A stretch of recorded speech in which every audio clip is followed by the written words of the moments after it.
Ibu, saya pernah nanya ke salah seorang syekh, Syekh, boleh nggak seorang berniat satu hajat untuk satu umroh? Boleh nggak berniat berumroh untuk satu hajat?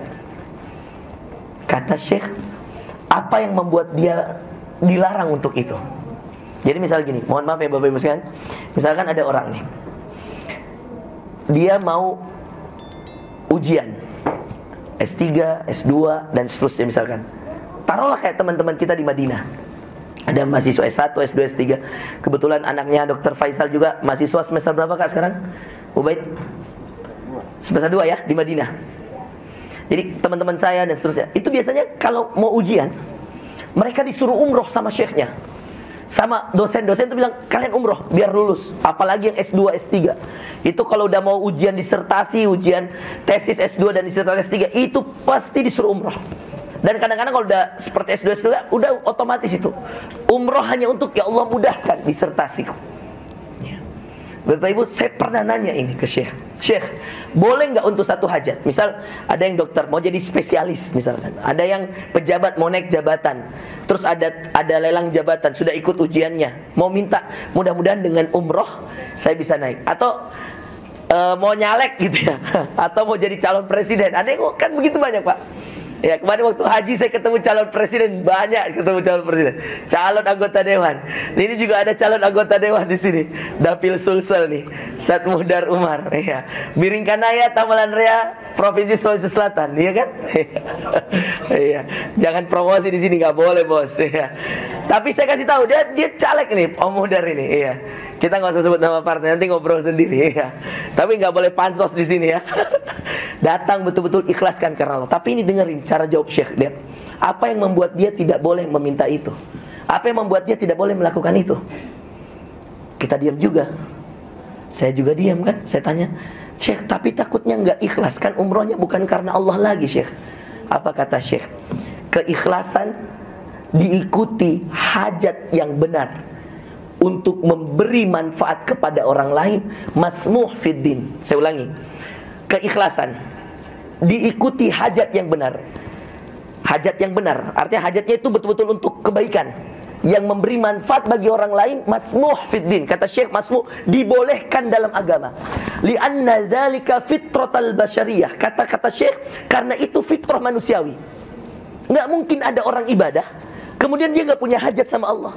Dan Allah itu senang kalau hambanya meminta sebanyak-banyaknya sama Allah. Yang Allah marah kalau Anda minta sama pohon, minta sama dukun, minta sama orang pintar. Maka boleh Pak berumroh, berniat untuk lillahi ta'ala, sambil menitipkan, ya andai engkau beri ya Allah, titipkan aku anak. Andai engkau berikan aku jodoh. Andai engkau beri ya Allah, naikkan jabatanku. Boleh Pak, kan mintanya sama Allah.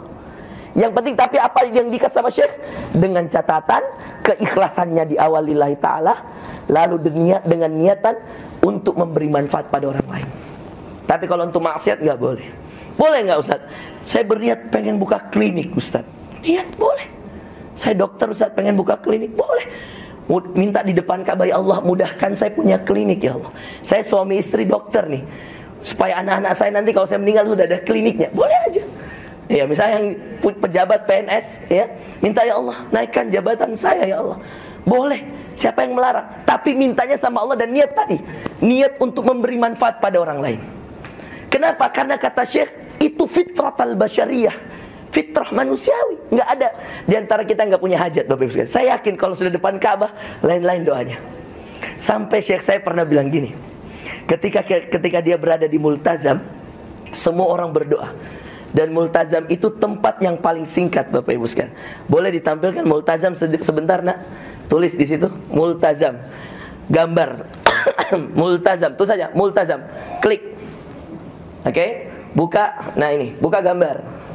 Kita mau lihatkan mana sih Ustadz Multazam itu. Nah, Multazam itu ini Bu. Coba dibuka satu yang antara Hajar Aswad dan pintu Ka'bah ini. Ini nih, gambar yang ini nih.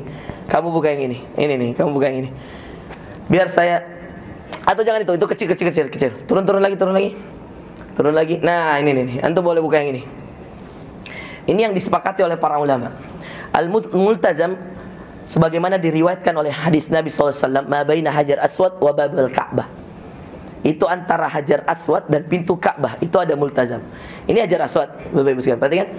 Ini pintu Ka'bah. Ini namanya multazam. Ya, saya ulangi. Ini Hajar Aswad. Ini pintu Ka'bah. Ini yang dinamakan multazam. Ini yang disepakati oleh para ulama dan termasuk lajnah daimah dari Saudi Arabia. Inilah multazam. Karena ada hadisnya warid dari Nabi SAW antara Hajar Aswad dan pintu. Nah, sebagian kemudian disesalkan oleh para ulama, kenapa orang menggantungnya di pintu Ka'bahnya padahal multazamnya yang di sini.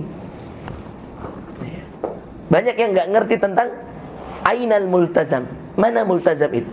Makanya biasanya para ulama itu mengajarkan kita bahwa idza rafa'ta yadaika wa qabbalta hajar al-aswad fad'ullah fa innaka fil multazam. Kalau kamu udah angkat tangan bismillahi Allahu akbar, ketika kemudian sudah lurus dengan Hajar Aswad, maka kata para ulama, jangan bengong, jangan berdoa yang banyak karena Anda berada di multazam. Jadi nggak mungkin kita berhenti menghadap sana, nggak mungkin. Namanya orang tawaf ya harus jalan terus Bapak Ibu sekalian, mengitari Ka'bah. Maka ketika kita kemudian mengitari Ka'bah, di situ kita berdoa. Itu multazam. Ini banyak orang tidak tahu. Kalau mustajab banyak. Raudhah mustajab, Rukun Yamani mustajab, Hijr Ismail mustajab. Tapi multazam di dunia ini cuma satu, Pak. Antara Hajar Aswad dan pintu Ka'bah. Namanya multazam. Multazam diambil dari kata lazimah, pasti dijawab. Yalzam, lazim. Makanya kalau orang Arab tuh bilang, kamu harus datang ya, Fakhr Razi. Kedua bilang, Syekh, lazim ta'ti, lazim ta'ti. Tahdur anta, lazim tahdur, gitu kan? Kamu wajib hadir, wajib hadir. Gitu. Oke? Jadi multazam, Bapak Ibu yang dimuliakan Allah. Nah, sisanya mustajab. Doa-doa yang lain, keliling Hijr Ismail mustajab, ketika kita tawaf mustajab, ketika kemudian kita di Raudhah, antara apa kata Nabi tentang Raudhah? Ma baina baiti wa minbari, antara rumahku dan pintu surga. Raudhatun min riyadil jannah. Taman di antara taman surga. Coba nak tulis Raudhah. Ini biar ada yang ngerti ya, mungkin bapak-bapak ibu yang baru umroh biar tahu. Ustaz, masuk Raudhah itu ngapain kita di Madinah? Tempat paling mustajab, gambar langsung nak. Paling mustajab di Masjid Nabawi. Inilah. Coba buka, turun lagi. Saya mau yang agak shootnya agak jauh, jadi bisa ngeliatin mana Raudhah terus lagi. Nah udah itu aja, yang di atas aja. Nih, ini aja deh. Ini mimbar, ini rumah sebelah sininya. Coba dibuka. Antara mimbar, ini mimbar Nabi nih. Dulu lantai 1, cuman di zaman Turki Utsmani diangkat menjadi, makanya kayak agak Turki kan desainnya. Ini zaman Turki Utsmani diubah, Pak. Nah, antara mimbar itu tempat Nabi berkhutbah, berceramah. Ma baina baiti, antara rumahku dan mimbarku. Di mana rumahnya? Di mana Anda menyampaikan salam kepada Nabi yang ada kuburannya, yang pas di bawah kubah hijau, itu rumah Nabi dulu. Jadi salah kalau ada yang mengatakan boleh bangun masjid di atasnya kuburan dengan mengambil contoh Masjid Nabawi. Itu salah paham dia, Pak. Bahwa sesungguhnya itu dulu rumah dan kemudian sampingnya masjid. Makanya ini tempat imam, ini tempat imamnya Nabi dari dulu. Dari dulu Nabi berimam di sini. Maka kalau dia mau ke masjid, rumahnya di sebelah sini, yang kuburannya, dia cuma jalan ke sini untuk sholat. Nah, jadi orang-orang yang salah faham, padahal sudah ada hadisnya, Nabi mengatakan jangan ada yang menjadikan kuburannya masjid. Maka nggak boleh bangun masjid di atas kuburan. Nah, inilah yang menjadi bukti bahwa Nabi dulu itu rumah, bukan kuburan. Ustadz, lalu kenapa sekarang di Masjid Nabawi? Ustadz, ada orang sholat. Nah, ini dia nggak ngerti. Coba Pak, kalau imam Masjid Nabawi sholat, itu di sini, bukan di depan yang karpet merah. Karpet merah ini tempat kita melintas untuk memberi salam pada Rasulullah. Susunannya, perhatikan, susunan kuburan. Tulis nak, kuburan Rasulullah. Ini ada yang salah. Dia kira Nabi itu di tengah. Sebelah kiri Abu Bakar, sebelah kanan Umar. Salah. Yang paling duluan kita temu itu Rasulullah. Assalamualaikum ya Rasulullah. Paling kalau dari sisi Nabi paling kanan Nabi. Lalu kemudian Abu Bakar, lalu kemudian Umar. Kalau dari sisi kita paling kiri Nabi. baru Abu Bakar, baru Umar. Nah, coba lihat. Di sini, nih ada Muhammadur Rasulullah. Ini ada tulisan Muhammad. Nah, ini nih sebenarnya. Coba cari yang lain, gambar yang lain. Saya mau tunjukkan bahwa ada tulisannya Muhammad, Abu Bakar, Umar. Lagi. Jadi ini kurang kecil gambarnya. Nah, di sini tuh ada tulisan Muhammad, kemudian Abu Bakar, Umar. Coba naik. Lagi. Nah, coba buka ini. Gambarnya bisa lebih jelas nggak? Ada yang dapat lebih. Nih Rasulullah. Nih. Rasulullah. Terus ini Abu Bakar, ini Umar. Nih Rasulullah, Abu Bakrin, Umar ibn al-Khattab. Saya lihat Rasulullah. Ini kuburan Rasulullah. Alamin, kamu serius banget, nak. Bagus. Mana kuburan Rasulullah, Al-Fayat? Saya kaget, Alamin sama Al-Fayat. Serius. Ini mana kuburannya Nabi? Ini. Terus ini siapa? Rasul Abu Bakar. Kemudian sebelahnya Umar bin Khattab. Jadi susunan kuburan Rasulullah dulu, baru Abu Bakar, baru setelahnya siapa? Umar bin Khattab. Maka ketika kita salam, assalamu alayka ya Rasulullah, sunnah. Kemudian masuk lagi, assalamu alayka ya Abu Bakrin. Jalan lagi, assalamu alayka ya Umar. Sayangnya jalan ini hanya dibolehkan untuk laki-laki.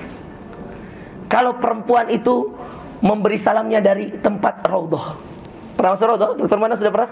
Dokter Maryam sudah pernah? Nah, biasanya di situ disuruh memberi salam. Ya. Tapi nggak pernah dari depan kan? Umi nggak pernah kan dari depan? Nah, ya. Karena ditutup untuk perempuan, Kak. Jadi kalau di Madinah itu jalanan yang di depan kuburan tadi itu hanya khusus untuk laki-laki. Nah, ini kalau raudhah tempat mustajab. Oke, kembali ke gambar multazam dulu. Yang tadi. Nah, baik. Ini penting nih buat jadi ilmu bagi kita semua. Jadi di multazam ini Masya Allah, kita dianjurkan benar-benar untuk banyak berdoa, Bapak Ibu sekalian. Jadi nanti saya akan arahkan ketika kemudian kita mengangkat tangan lalu mengatakan Bismillahi Allahu Akbar. Ini takbir namanya. Boleh dicium tangannya, sebagian ulama mengatakan Bismillahi Allahu Akbar, mencium tangan, atau cukup dengan Bismillahi Allahu Akbar, meletakkan tangan. Boleh sekali, boleh 3 kali. Ini khilaf di antara ahlul ilm. Ada perbedaan pendapat di antara ahlul ilm, para ulama. Yang jelas dia harus mengangkat tangan. Ini kesepakatan mereka bahwa kalau tidak bisa mencium dengan mengangkat tangan, ini takbil. Dan yang diangkat bukan tangan kiri dan tangan kanan. Ada orang dulu mengangkat tangan kiri dan tangan kanannya. Ini salah. Yang benar adalah hanya tangan kanan saya. Bismillahi Allahu Akbar. Coba ikuti 1, 2, 3. Bismillahi Allahu Akbar. Nah, menghadap ke Hajar Aswad. Jadi harus sambil berjalan, Bapak sekalian. Tidak boleh kita berhenti, nanti orang-orang di lain mendorong ke belakang, dari belakang. Makanya kita sambil jalan Bismillahi Allahu Akbar. Pelan-pelan saja langkahnya di sana supaya bisa banyak waktu untuk mendapatkan multazam ini. Coba lihat Bapak Ibu sekalian. Tempat yang sangat pendek, tapi di sini kalau kita berdoa, Allah Subhanahu wa taala akan kabulkan doa kita. Ini Ka'bah.